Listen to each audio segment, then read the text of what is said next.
मध्य प्रदेश में 55 बाघों की मौत मध्य प्रदेश के टाइगर कंजर्वेशन प्रोग्राम पर एक बहुत बड़ा सवाल खड़ा करती है। ये मौतें कई सालों की नहीं हैं, ये मौतें केवल 2025 की हैं, यानी पिछले वर्ष का आंकड़ा ही इतना बड़ा है। पूरे भारत में 166 मौतें हुई हैं बाघों की, जिसमें से 30% केवल मध्य प्रदेश से रही हैं।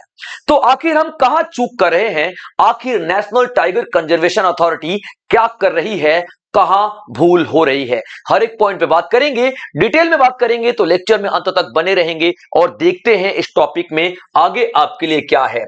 और जो भी भाई बंधु बहनें सखा एस्पिरेंट्स नए हैं इस प्लेटफॉर्म पे, सब्सक्राइब जरूर कर लीजिएगा, क्योंकि इसी तरीके के बेहतरीन और एग्जाम ओरिएंटेड टॉपिक्स मैं आपके लिए लेकर के आता रहूंगा। तो देखते हैं सबसे पहले टाइगर मोर्टेलिटी क्राइसिस 2025 का, कि कितनी मौतें हुई हैं पूरे भारत में। तो भारत में दोस्तों 166 मौतें हुई हैं। कई जगह पे आपको ये 162 भी देखने के लिए मिलेगा, कई आंकड़ों में 162 है, जो कि रियलिटी नहीं है, क्योंकि अभी ओवरऑल की अगर हम बात करते हैं तो पूरे भारत में 166 मौतें हुई हैं बाघों की। एक जगह मुझे दिखा 162, इसलिए मैं आपको बता रहा हूं क्योंकि कहीं आप कंफ्यूज ना हो जाओ। रियल आंकड़ा कौन सा है? 166। ठीक है बच्चों, चलिए। तो 166 में से जो 55 टाइगर्स की बात कर रहे हैं, 55 टाइगर्स केवल और केवल मध्य प्रदेश में मरे हैं, केवल और केवल मध्य प्रदेश में मरे हैं। जबकि हमारे भारत में 1973 में टाइगर्स को बचाने के लिए प्रोजेक्ट टाइगर लॉन्च किया गया था। 1973 में प्रोजेक्ट टाइगर लॉन्च किया गया था, उसके बावजूद भी ये सारी की सारी मौतें हो रही हैं। इनका कारण क्या है? इनके कई ऐसे कारण हैं, जिनमें लगता है सबसे बड़ा कारण हमारी यानी मानवों की लापरवाही है, सरकार की लापरवाही है, या फिर टाइगर कंजर्वेशन प्रोग्राम में ढिलाई और लापरवाही नजर आती है।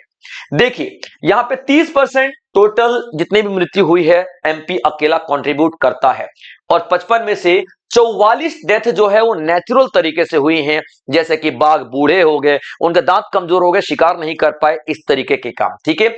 और जो 11 डेथ हैं वो अननेचुरल तरीके से हुए हैं, यानी कि उनमें मानव का कोई लेना देना नहीं है।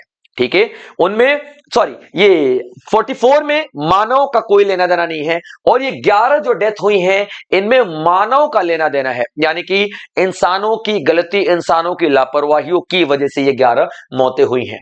तो 55 मौतों को 44 और 11 में बांट दिया गया है, जिसमें 44 नेचुरल है और 11 अननेचुरल है। तो देखिए बच्चों, अब ओवरऑल देखा जाए तो 166, जैसा कि मैं आपको बता ही चुका हूं, मध्य प्रदेश टॉप पे है, सेकंड रैंक पे महाराष्ट्र और उत्तराखंड में तीसरा रैंक है। अब 70% जो मौतें हैं वो नेचुरल हुई हैं, बाघ बूढ़े हो गए, उनके दांत कमजोर हो गए। टेरिटोरियल कॉन्फ्लिक्ट सबसे बड़ा एक मुद्दा नजर आता है बाघों की संख्या कम होने का, यानी कि जो एक होता है ना इलाकाई लड़ाई जिसको हम लोग कहते हैं, इलाकाई लड़ाई। अब देखेंगे आप लोग पुरानी पुरानी फिल्मों में कई बार दिखाया जाता है, दो बाघ लड़ रहे होते हैं अपने अपने इलाकों के लिए। अब इधर वाला बाघ इधर आ गया, इधर वाला बाघ इधर आ गया, दोनों लड़ेंगे, मेरे एरिया में तू कैसे आया, ठीक है, मैं कौन सा तेरे एरिया में जाता हूं, बोला मैं तो आऊंगा भैया, ठीक है। ऐसे दोनों के बीच में लड़ाई होती है, और वो तब तक लड़ते रहते हैं जब तक कि उनमें से किसी एक की मृत्यु नहीं हो जाती है। तो ये बहुत बड़ा एक कारण है भारत में बाघों की मृत्यु का। और सोचने वाली बात यह है बच्चों कि जितना भी मृत्यु हुआ है ना, उन सब में 42% जो टाइगर रिजर्व के बाहर हुआ है। जैसे मान लीजिए टाइगर रिजर्व है ना, इसके बाहर यहां रेल की पटरियों पे टकरा गए कुछ बाघ यहां हाईवे गुजर रहा था उसमें टकरा गए, कुछ बाघ गांव में निकल गए, और गांव के बाहर जो किसानों ने वो बिजली के तार लगा रखे थे खेतों को कवर करने के लिए, हालांकि वो बिजली का तार लगाना गैर कानूनी है, इलीगल है, लेकिन फिर भी किसान लगाते हैं, उनमें टकरा के कुछ बाघ मर गए। तो ऐसे कई कारण हैं जो कि नजर आते हैं, और ये 42% इन टाइगर रिजर्व से बाहर की मौतें हैं, और 30% आप मौत देखोगे जो कि अननेचुरल हुआ है, यानी कि मनुष्यों की गलती की वजह से हुआ है। ठीक है बच्चों, तो ओवरऑल केवल जो टाइगर की जो संख्या की मृत्यु हुई है 186 में से 70% बूढ़े होने की वजह से, इलाकाई संघर्ष की वजह से, और 30% इलेक्ट्रिक्यूशन जो किसान लगा लेते हैं, जो बिजली का तार फेंसिंग कर लेते हैं अपने खेतों के अगल बगल, उनसे, एक्सीडेंट से, और पोचिंग पोचिंग भी एक बहुत बड़ा कारण है। इलीगल तरीके से मार देना बाघों को, ठीक है, इलीगल हंटिंग, ठीक है बच्चों, इलीगल हंटिंग यानी कि उनको जान से मार देना, उनके दांतों के लिए, उनके स्किन के लिए, उनकी हड्डियों के लिए बहुत महंगे बिकते हैं ये उनके स्किन वगैरह। आपने देखा होगा कई वैसे अमीरों के घरों पे भूसा भर के बाघों को रखा जाता है, टांगा जाता है, और वो शौकिया तौर पे होता है। एक बात आपको जान के बहुत हैरानी होगी कि अगर हम 1910 और 1915 के बीच की बात करें ना, तो भारत में तकरीबन 40,000 शेर हुआ, नॉट शेर, बाघ हुआ करते थे।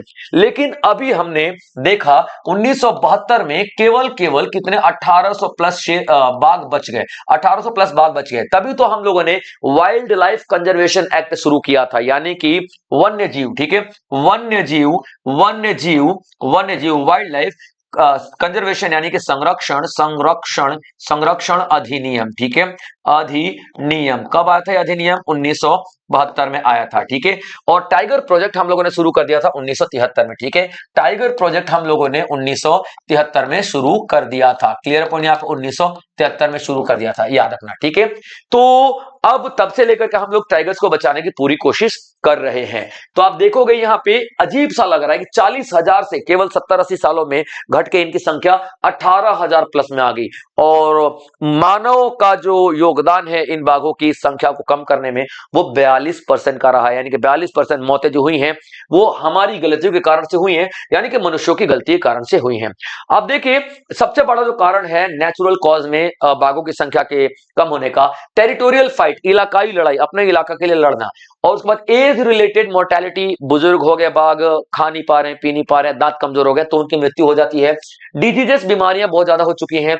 अननेचुरल कॉज में इलेक्ट्रिक्यूशन, जो किसान घेरा कर देते हैं अपने खेतों का इलेक्ट्रिसिटी वाले तारों से, वो हो गया। इलेक्ट्रिक फेंसिंग कर दिया जाता है, वो हो गया। पोचिंग, इलीगल तरीके से मार देना जानवरों को, इन बाघों को। ट्रैपिंग, जो दूसरे जानवरों को पकड़ने के लिए यहाँ पे ट्रैप किया जाता है, ट्रैप का मतलब जाल बिछाए जाते हैं, उसमें बाघ फंस गए, खड्डा खोदा गया जंगली सुअर को गिराने के लिए, उसमें बाघ गिर गए, तो इस तरीके से बहुत ज्यादा मौतें हो रही हैं, ठीक है। रेलवे क्रॉसिंग पे, रोड पे एक्सीडेंट हो रहे हैं, बहुत तरीके से बाघों की मृत्यु हो रही है।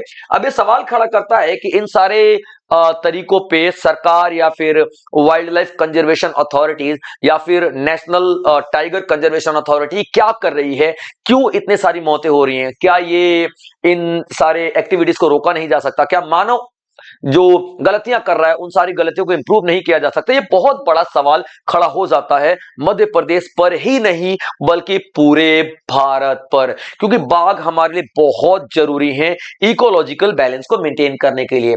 टाइगर प्रोजेक्ट जो शुरू किया गया था 1973 में, उसमें 3 अथॉरिटीज को हम लोग देखेंगे, यानी 3 अथॉरिटी यहां पे बहुत इंपॉर्टेंट हो जाती हैं। पहला जो मंत्रालय है, ठीक है, मिनिस्ट्री है, कौन सी मिनिस्ट्री इंपॉर्टेंट होती है? Ministry of environment, forest and climate change. दूसरा, tiger conservation authority, national tiger conservation authority, जिसको बनाया गया था 2006 में, ताकि टाइगर्स की संख्या को बढ़ावा दिया जा सके और टाइगरों की जो मृत्यु हो रही है वो टाइगर्स की मृत्यु को कम किया जा सके। और स्टेट लेवल पे जो फॉरेस्ट डिपार्टमेंट है, स्टेट लेवल पे जो वन डिपार्टमेंट है, ठीक है, वो बहुत बड़ा रोल प्ले करते हैं टाइगर्स की संख्या को कम होने से रोकने में। अभी ये जो नेशनल टाइगर कंजर्वेशन अथॉरिटी इसलिए ज्यादा पावरफुल हो जाती है, नेशनल टाइगर कंजर्वेशन अथॉरिटी, इसका एक रूल है, जब तक की याद रखना, ठीक है, जब तक सही कारण ना पता लगे, ठीक है, जब तक सही कारण ना पता लगे, किस चीज का सही कारण ना पता लगे? बाघ की मौत का, तब तक ये क्या मानता है, ठीक है, बाघ जो है, तब तक क्या है, बाघ जो है, बाघों की मौत, ठीक है, बाघों की जो मौत है वो क्या है? इलीगल है, यानी कि पोचिंग ही हुई है, हम ये मान के चलते हैं। ये एनटीसी की अथॉरिटी है कि भैया अगर पता चला कि भैया किसी और कारण से मरा है, बीमारी से मरा है, बुजुर्ग होकर मरा, समझ में आता है, लेकिन जब तक एक कारण का पूरा 100% पता नहीं चल जाता ना, तब तक ये मान के चलते हैं हम लोग कि हाँ भैया ये जो इलीगल तरीके से इनको खत्म किया गया है, मारा गया है, ये पूरा पूरा सवाल आता है। तो इसलिए एनटीसीए का रूल क्या है? All tigers deaths are presumed poaching. हम मान के चलते हैं कि जितने भी बाघों की मृत्यु हुई है वो सारे के सारे बाघों को जानबूझकर मारा गया है, इलीगल तरीके से, गैर कानूनी तरीके से मारा गया है, जब तक only forensic report confirms otherwise. जब तक कि फॉरेंसिक रिपोर्ट हमें ये नहीं बता देती कि हाँ इसका कारण कुछ और था, तब तक हम लोग उनकी मृत्यु यही मान के चलते हैं। ठीक है बच्चों, मध्य प्रदेश क्यों इतना ज्यादा इंपॉर्टेंट है, क्यों इतना ज्यादा हाईलाइट हो रहा है? क्योंकि मध्य प्रदेश में सबसे ज्यादा बाघों की मृत्यु हुई है, 55 बाघ। और जो मध्य प्रदेश वही राज्य है जिसको हम लोग क्या टाइगर स्टेट का दर्जा देते हैं, टाइगर स्टेट यानी बाघ राज्य का दर्जा देते हैं। तो अपने आप में एक बहुत बड़ी बात है कि बाघ राज्य कहे जाने वाले स्टेट में टाइगर्स की मृत्यु इतनी ज्यादा हो रही है। और 55 बाघ यार, एक साल में 55 बाघ, यानी कि अगर आंकड़ा देखें, ठीक है, 12 दूनी 24, 12 36, 12 48, 12.60, तकरीबन 4 से 5 बाघ हर महीने मर रहे हैं। और ये अपने आप में बहुत चिंताजनक बात है, वो भी उस देश में जहां पे वाइल्ड लाइफ कंजर्वेशन एक्ट चलाया जा रहा है, जहां पे प्रोजेक्ट टाइगर चलाया जा रहा है, जहां पे नेशनल टाइगर कंजर्वेशन अथॉरिटी बनाई गई है। और इन सबका एक ही मकसद है कि बाघों की संख्या को बढ़ाओ, लेकिन यहां पे घट रही है बाघों की संख्या। बहुत चिंताजनक बात है, बहुत सोचने वाली बात है। अभी देखिए मध्य प्रदेश में, ठीक है, आपका बांधवगढ़ हो गया, कान्हा नेशनल पार्क हो गया, पेंच हो गया, सतपुड़ा हो गया, इसके अलावा पन्ना हो गया, ये बहुत सारे ऐसे आपको टाइगर रिजर्व देखने के लिए मिलेंगे। पन्ना हो गया, वीरांगना हो गया, संजय दुबरी हो गया, उसके बाद कान्हा, पेंच, सतपुड़ा, ये सब आपको देखने के लिए मिलेंगे मध्य प्रदेश में, जिनका एक ही काम है क्या? टाइगर की संख्या को बढ़ाना और टाइगर्स को मरने से रोकना, मरने से बचाना। लेकिन ऐसी क्या कमी कर रहा है मध्य प्रदेश की इतने सारे टाइगर्स की मौत हो रही है? यानी कि कई वही सेम कारण यहां पे बता रखा है कि रिपोर्ट्स में कि भैया बाघ आपस में टकरा के मर गए या बाघों की एक्सीडेंट हो गया है। तो यार ये सरकार की ड्यूटी है कि बाघ जब एक एरिया से दूसरे एरिया में जाते हैं तभी तो लड़ाई होती है ना, ठीक है, इलाकाई लड़ाई। तो कुछ ऐसा तरीका निकालें कि ये लड़ाई बंद हो जाए, कुछ ऐसा तरीका निकालें कि उनको जो बीमारी हो रही है उसका ट्रीटमेंट किया जा सके, कुछ ऐसा तरीका निकालें कि ये जो 42% मौत हुई है ना, ठीक है, बाघों की, जो टाइगर रिजर्व से बाहर हुई है, जाहिर सी बात है टाइगर रिजर्व से बाहर बाघ गए हैं तो उनकी मृत्यु हुई है। इन सारे तरीकों पे सही तरीके से बैठ के कमेटी बिठानी चाहिए और एक्सपर्ट्स की जांच लेनी चाहिए, एक्सपर्ट की राय लेनी चाहिए, और फिर कुछ ना कुछ ऐसा तरीका जरूर निकाल लेना चाहिए ताकि कि बाघों की संख्या को कम होने से रोका जा सके। क्योंकि बाघ देखिए फूड चेन में सबसे ऊपर आते हैं। अगर ये बाघ नहीं रहेंगे तो जो घास फूस खाने वाले जानवर बहुत ज्यादा बढ़ जाएंगे, और ये जब बढ़ जाएंगे तो घास फूस खाएंगे, और देखते ही देखते जो हरियाली है, हरी भरी जो भूमि है हमारी, ये बंजर भूमि में बदलते देर नहीं लगेगी। इस वजह से इंपॉर्टेंट है कि बाघों की संख्या को बचाने की पूरी कोशिश की जाए और नए नियम शर्तें लागू की जाएं ताकि बाघों की संख्या को ज्यादा से ज्यादा बढ़ाया जा सके। तो दोस्तों ये था आज का लेक्चर। आई होप आप लोगों ने एंजॉय किया होगा, और इसी तरीके के बेहतरीन लेक्चर्स मैं लेकर के आता रहूंगा तैयारी टाइम्स के ऑनलाइन प्लेटफॉर्म पे। तो जाने से पहले सब्सक्राइब जरूर कर लीजिएगा, क्योंकि आपका एक सब्सक्रिप्शन हमें बहुत ज्यादा हौसला देता है इसी तरीके के नॉलेज आपको शेयर करते रहने की। जय हिंद।